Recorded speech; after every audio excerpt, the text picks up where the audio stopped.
know the why human trafficking work is needed, to fight for the freedom of modern-day slaves. But love, passion, commitment isn't all you need to be an effective and successful anti-trafficking advocate. Learn the how.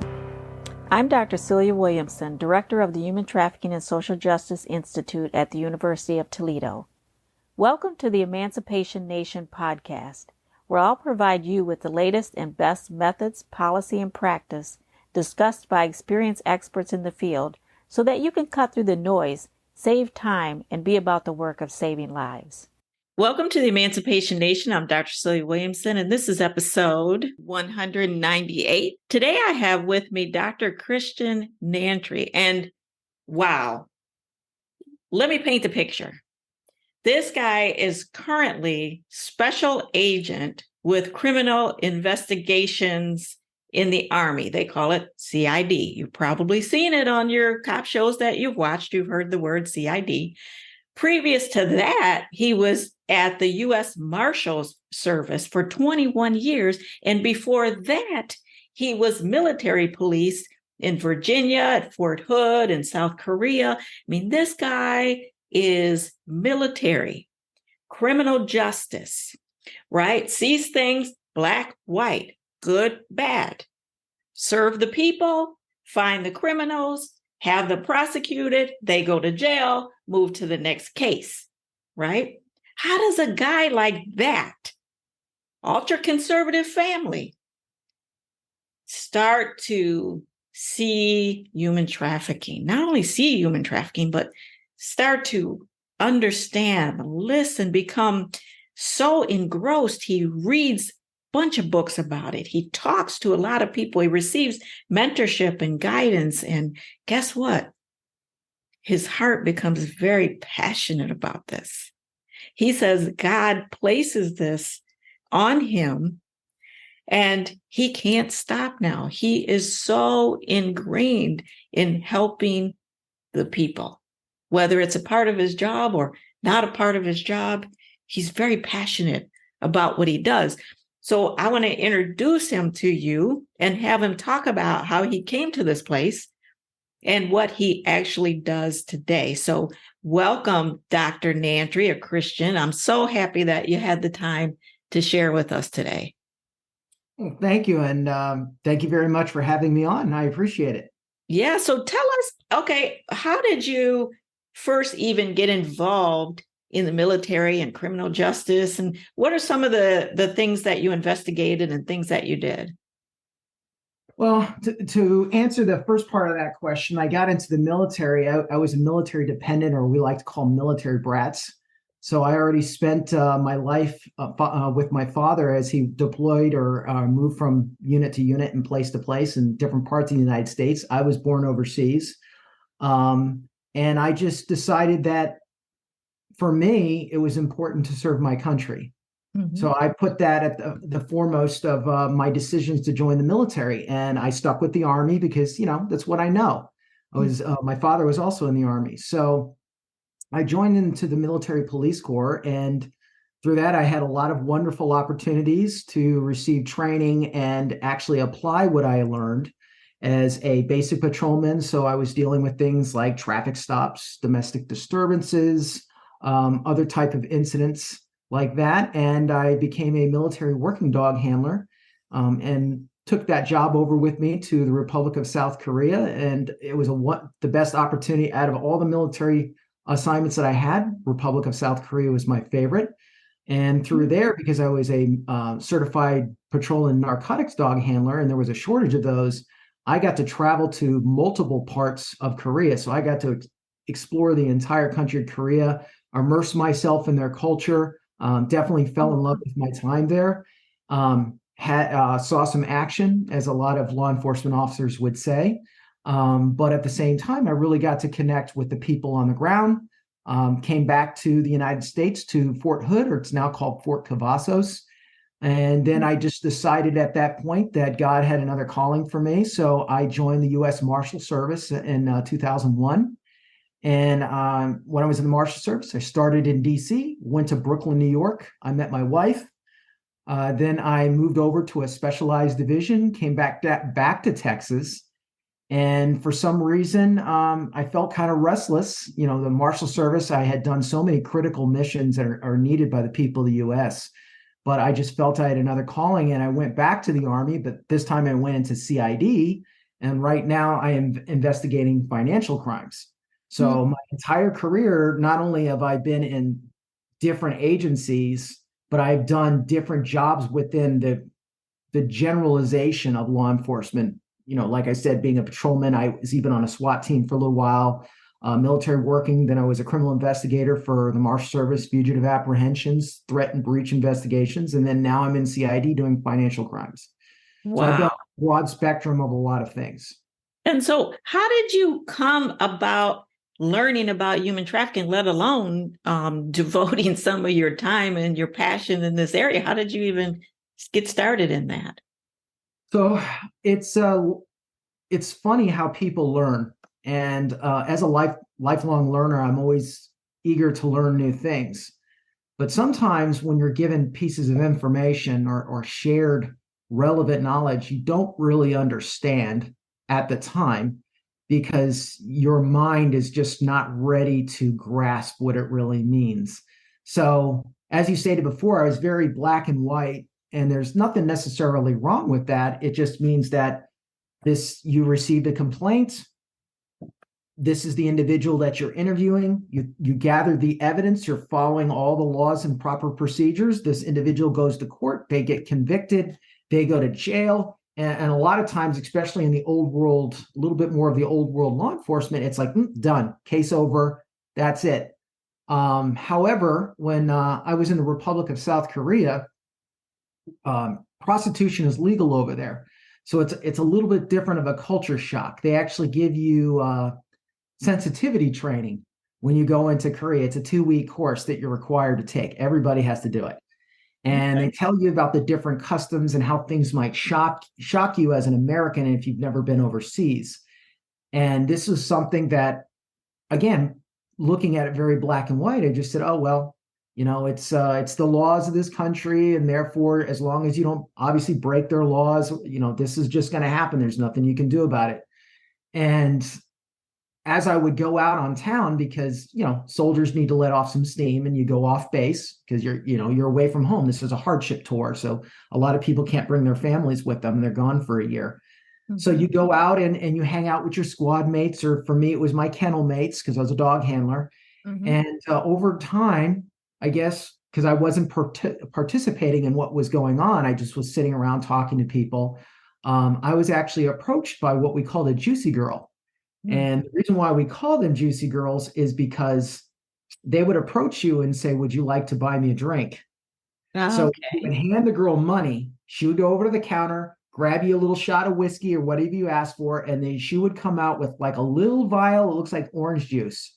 And she would scarf that down while you're drinking, and you would keep purchasing the Mm. drinks. Okay. And Yes. then, one thing would lead to another, and it's all legal, but it's all cash. And what was important about this, and it might shock many of our listeners who are unaware, most of the people that ran those clubs and generaled those ladies were women. They were not men. Mhm. So that also prevented, I think, really encumbered based on my upbringing and my own religious beliefs on how men and women were, that I did not really get it. So this young girl sat down and talked to me for about 20 to 30 minutes, and she just told me how the entire process worked. And uh, things that I was told was Mama Son would send out headhunters. They're like talent acquisition recruiters. And they would go out and they would find somebody, a young girl that was attractive, and they would find that this family were having difficulties financially. They're about to lose their farm, something bad was about to happen, and they would interject and say, "Hey, if we employ your daughter, we will go ahead and take care of this bill for you. We'll let her work it off." Mhm. And it was a legally binding agreement. This is not I don't know if it still goes on today, but wasn't uncommon back then. And the girl would fly with the recruiter back to Mama San, and then the terms and conditions were really revealed to the young girl. And they were from the Philippines, they were from Indonesia, parts of Korea, other parts of Asia, Russian girls, even Albanians. So you would see girls from different ethnicities there. And they would work for Mama Son. So they would work in these strip clubs and they were required to maintain weight. There was sexual exchanges with soldiers while they were over there.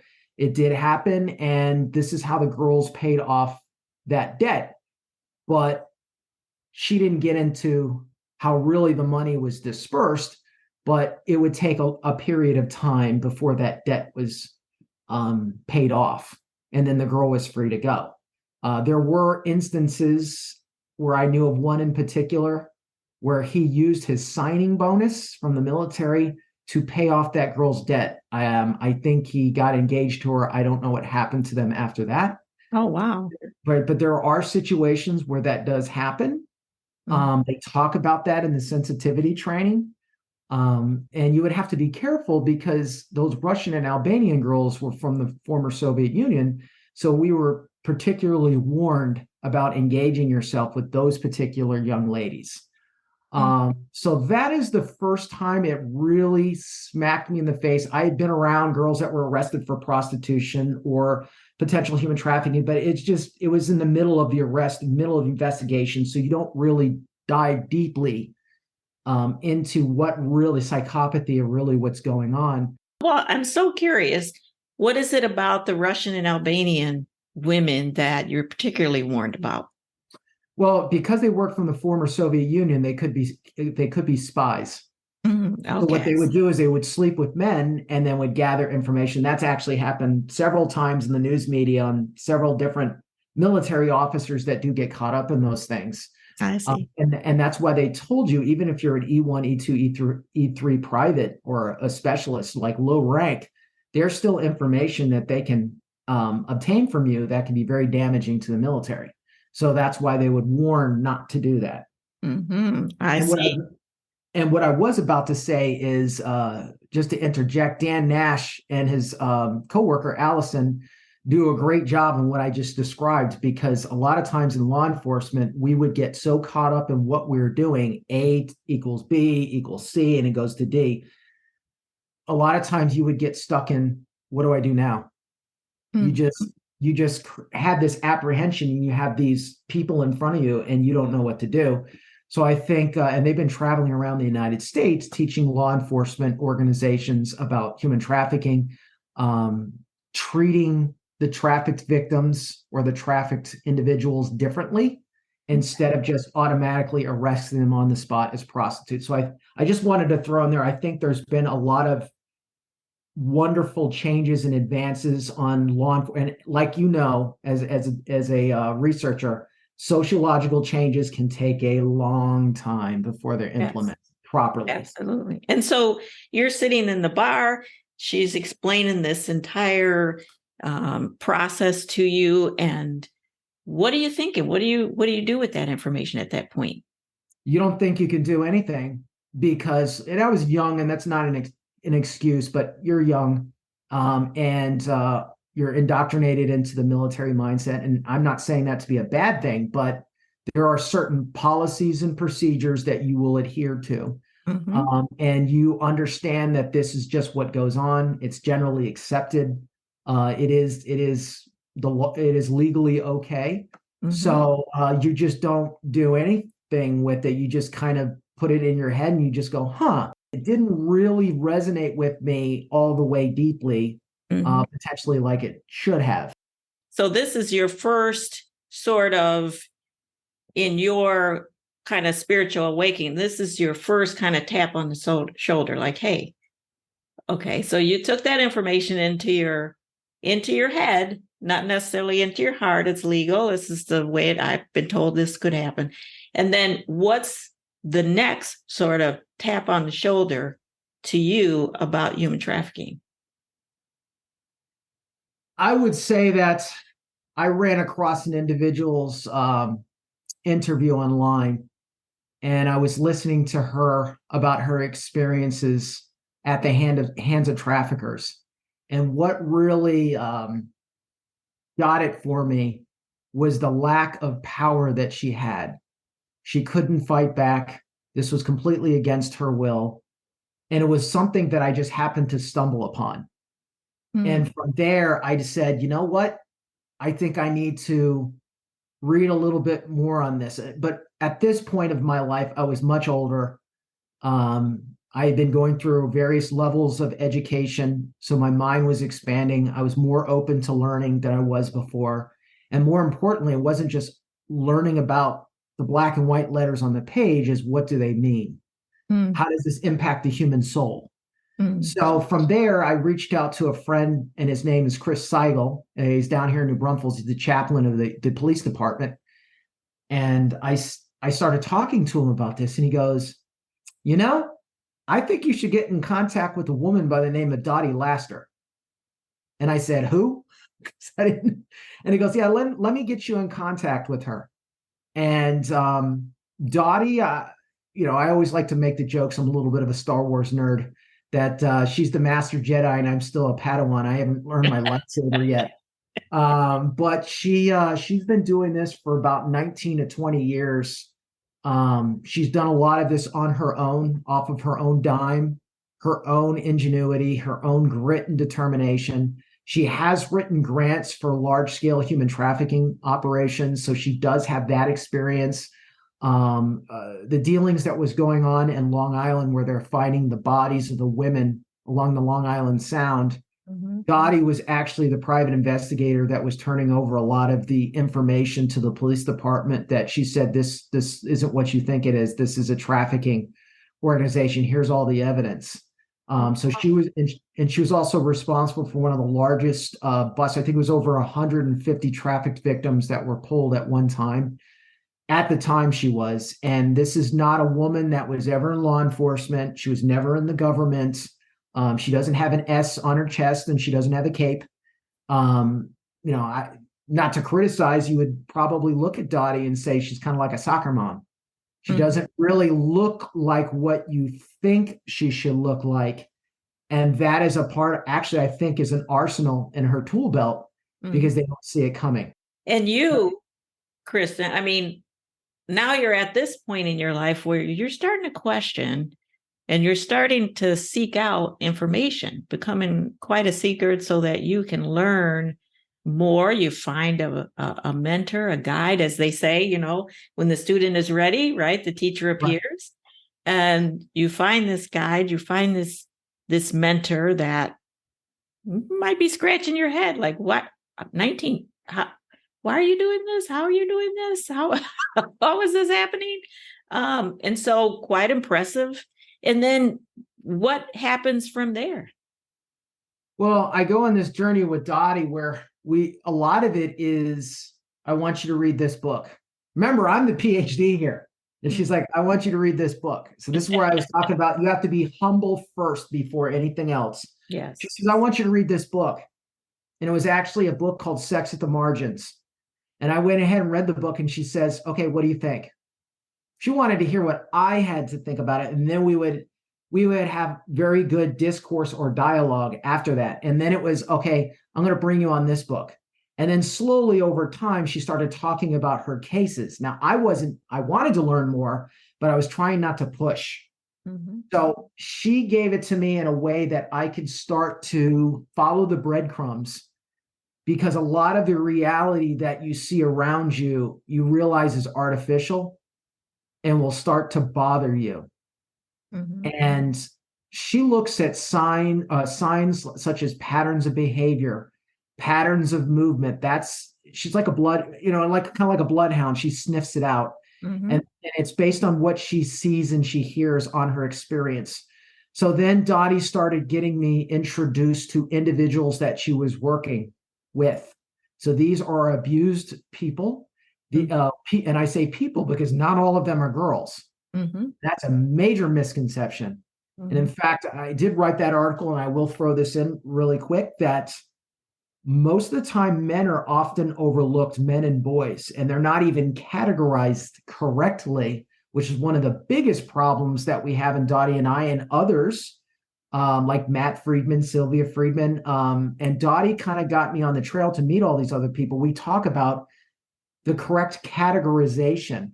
So how are we? So when you see all these numbers all over the internet, the tip report, which comes from the Department of State, other type of institutions, this is where Dottie said you really need to critically look at that, because how do we know that these people are trafficked? Do they meet the description of the TVPA? And how many people are not being categorized that we don't even know about?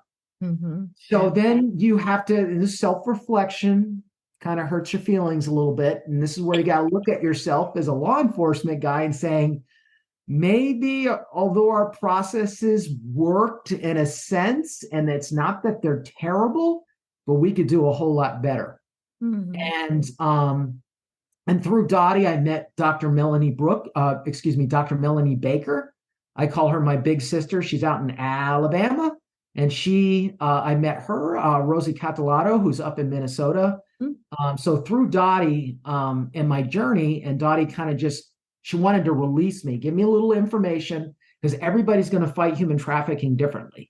They're going to have different skill sets, different backgrounds. And she just kind of released me at some point. And one of the stories that I always love to share is there was a young girl that I learned about, and she was being trafficked by her stepfather, which is very common. Usually it's by people that know you the best that are going to do this. And he was selling or trading off his stepdaughter to his friends and people that he knew. And Dottie took her out of that home, and we talked about ways that she could do it. I have to be very careful because I can't give legal advice in my official capacity, nor am I an attorney. But we still talked about how she could safely get this girl and bring her out. And although she has a tremendous amount of experience, she still valued my input, which is important between that student-teacher relationship. Mm-hmm. So Dottie was able to get her out. And one of the biggest problems that she had was this young girl had never finished her high school diploma. So together, Dottie had asked me, do I have any way of getting to the state so that she can go back and register, because they were having a dickens of a time.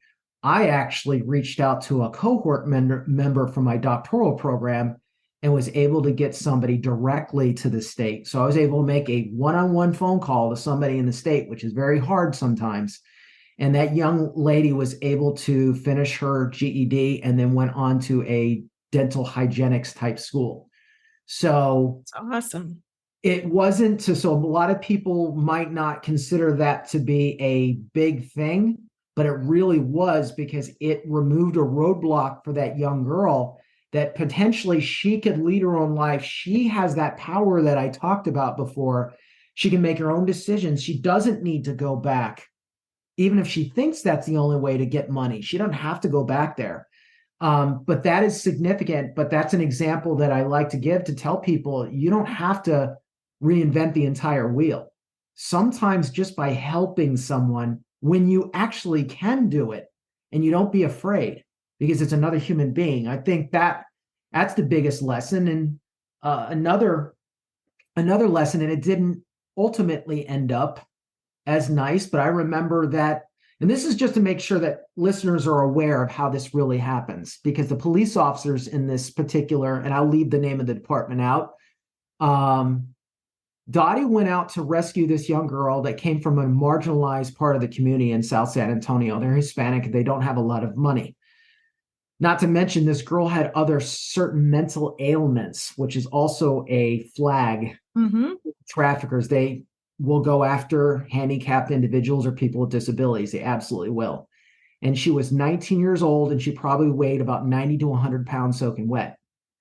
So Dottie was being contacted by her grandmother, and they had no money to help find her granddaughter. So Dottie, not caring about money, because she doesn't, started doing the research and the evaluation, and eventually found this young girl. So she was able to bring this girl to a police department that I won't name. And in the police department, you got to understand, when you're meeting a trafficking victim, they've been so programmed, they don't understand what's really going on. So for example, Dottie's using her own car. And she says, all right, if you're going to go with me, I need to take your cell phone. And a grandmother was there, by the way. I need to take your cell phone because that's how traffickers continually talk to their victims. And it doesn't have to be a phone call. It could be a simple text with symbols, not letters. They use symbols, and those trafficked victims know exactly what that means. She threw a temper tantrum in the middle of the police station. And Dottie has a daughter that has some medical ailments, but Dottie's daughter was able to step up and say, you need to trust my mother. She's trying to help you. Mm-hmm. And I just want to make sure people how profound this event was. But the police officers standing around were kind of like, let's be honest, let's get these people out of the station. Just want them out. And so Dottie was able to eventually get the phone. And while Dottie was getting this all arranged to get the girl to be moved, she called me on the phone and she said that the police officers here are just not getting it. The pimp or the boy came into the police station with a smile on his face and a twinkle in his eye. I'm looking for such and such. Do you have her here? Well, I'm really concerned about her. And the police officers took the bait. They thought he was being sincere. And I communicated with Dottie on these are some of the things that you can tell them to kind of at least, let's just call this off, brother. She'll come meet you later on. She's going to go back with the grandmother. Just for right now, let's just kind of separate everybody and let's calm down. And the police officers actually went for that. And they're like, you know what, that's a good idea. Let's just get everybody to calm down. And Dottie said, all of a sudden, that boy changed everything, started screaming and yelling, accosting the police officers. That's when she said their eyes got huge. They couldn't believe what they were seeing. And then they told him, you need to leave. Mm-hmm. So Dottie told me when she was looking outside the windows in the police stations, she could see him circling the parking lot in the outer parking lot in his vehicle, like a shark. He was waiting. So what I suggested to Dottie that the police officers can do within their jurisdiction, and there's a thing called a radio, and it moves faster than any car that you can drive, to call the next jurisdiction and the next jurisdiction to start shutting off major roads, and so that way Dottie is driving with no traffic behind her with this girl in her car and the grandmother, and that way she can create separation and distance, and it did work. Well, so you're able to translate using your expertise, was able to tell her the strategy to use, the words to use to work with this entity so that they would get it. And I mean, that's where another example of where you were able to be very helpful. And, you know, when we think about just one person or one person at a time, you know, that person will go back into their family, their community, their lives will change, their children's lives, if they have any, may get better. Their parents may feel relieved. Their friends may feel happy this person is in the world has reclaimed their options, their opportunities, their freedoms. The way you talked about, now this person has opportunity to choose. So even when we think about one person, you know, the ripple effect of that person's trajectory of their whole life and how it affects other people around them that love them, that care about them, that's huge. That ripple effect isn't even quantifiable.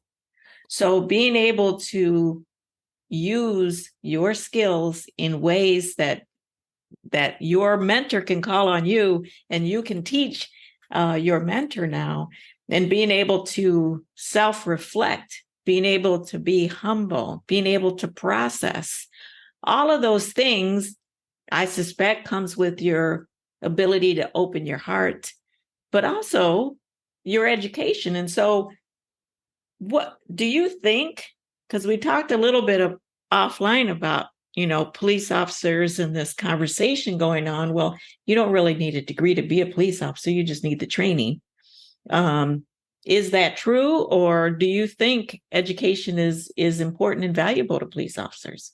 Based on my research, results of certain studies, it was ingrained a little bit of one of the main factors to reestablish rapport with the community and law enforcement. Um, Education and training and the type of training were significant in that qualitative finding. And then in my doctoral dissertation in a quantitative finding, we were able to show that you could predict better police behavior based on certain variables that is very common to evaluate performance, that performance was quantitative, qualifiable, and actually rose based on the level of education, and it didn't matter what degree background that you had. So I would argue, based on my research, the life that I have lived, the changes that I've seen in myself, and it helps to improve performance even day to day, the way you articulate, the way you see the world. Even, a lot of law enforcement officers don't want to talk about sensitivity to other human beings, but that is a major component that is actually criticized of law enforcement, that we need empathic training. We need to learn to have more empathy towards human beings. I don't know if that's necessarily true, but as far as the overall arching, I think police officers should want to have more education, potentially in different fields that can be transferable over to law enforcement. You don't need a degree in criminal justice. You can get a degree in social work, psychology, in the humanities. None of my college degrees are in law enforcement at all. My undergrads, and it actually is in history, where I concentrated on the Constitution and American history. But then in my master's degree, that was human resources training and development, because you're looking at developing human beings within an organization. And then in my doctoral program, it was adult education, learning about andragogy and how human adults learn, because that's primarily focused on adults, where pedagogy is on K through 12. And it doesn't mean it's wrong. It's just people change. They have different needs and wants in their life. They develop new interests, kind of like this thing with human trafficking. There was a change in my life, but it's important to recognize the change. And then what you do is you try to remove all the barriers. So I would say communities and police officers should want officers with higher education. I think it's the difference between a technician and an educated expert, so to speak. Like a technician can, if you're in the classroom, you can, if you're an elementary school teacher, you can go from chapter 1 to chapter 12 or whatever, like a technician would, or you can follow the police policy and procedures, and you can do that. But being able to obtain those mega skills, critical thinking, being courageous enough to practice humility like you did, to accept people who are teaching you have the PhD. Right. But here's somebody handing you a book to say, yes, I need to be humble in this moment.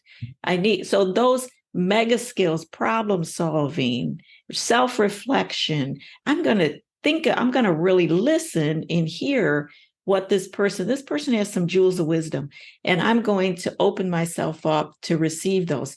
That is a lot of the training in higher education, not just that's why I suspect you're saying whatever discipline, that's fine. You can take those jewels as well, but it's the mega skills that you're learning as you're in higher education to be able to receive all of all the jewels that you need to receive in order to take your next step in life. So is there anything that you would offer the listeners in terms of your journey? You've had quite the journey.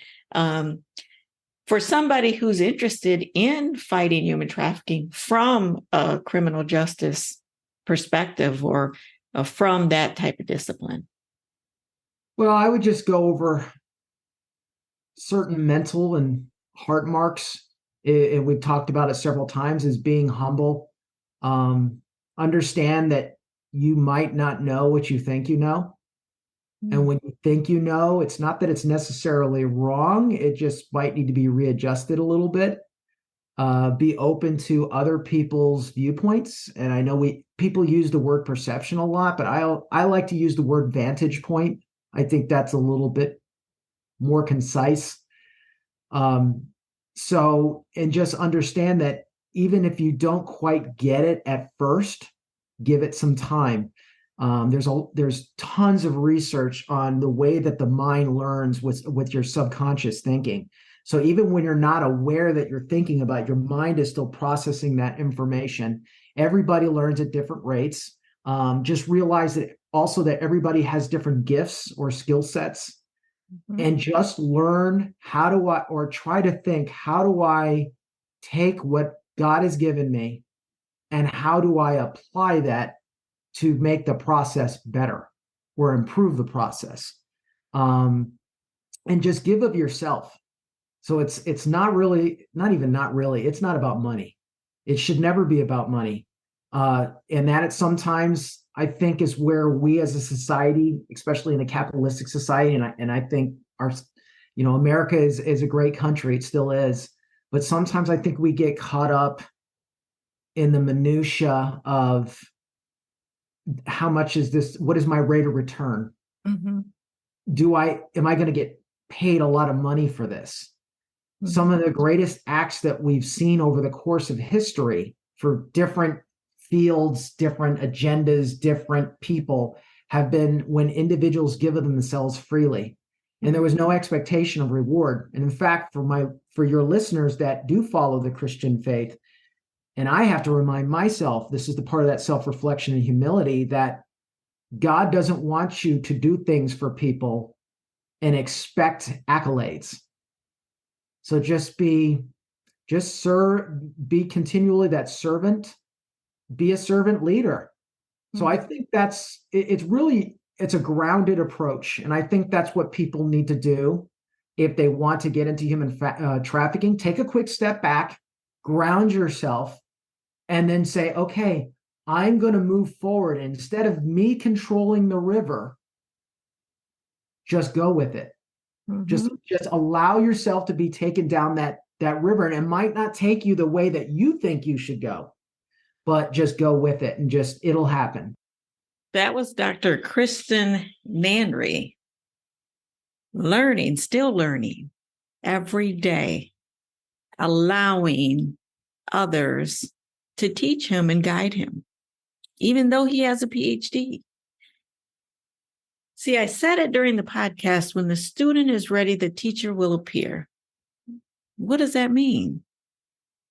Teachers are there all the time through our lives, but only when the student is ready do they see the teacher. So Christian, who is highly accomplished, meets someone who is able to teach him, guide him, open his eyes up, open his heart up to work in the field of anti-trafficking. What does he teach us? He teaches us that the teacher is there right now in your life. You can do great things or small things that, coupled with other people, become great. You can help one person and change their life. You can help a lot of people. But often you have to be open to learning. You have to open your eyes. You have to open your heart. You have to open your doors. The teacher is there. So learn. Until next time, the fight continues. Let's not just do something. Let's do the best thing. If you like this episode of Emancipation Nation, please subscribe and I'll send you the weekly podcast. Until then, the fight continues.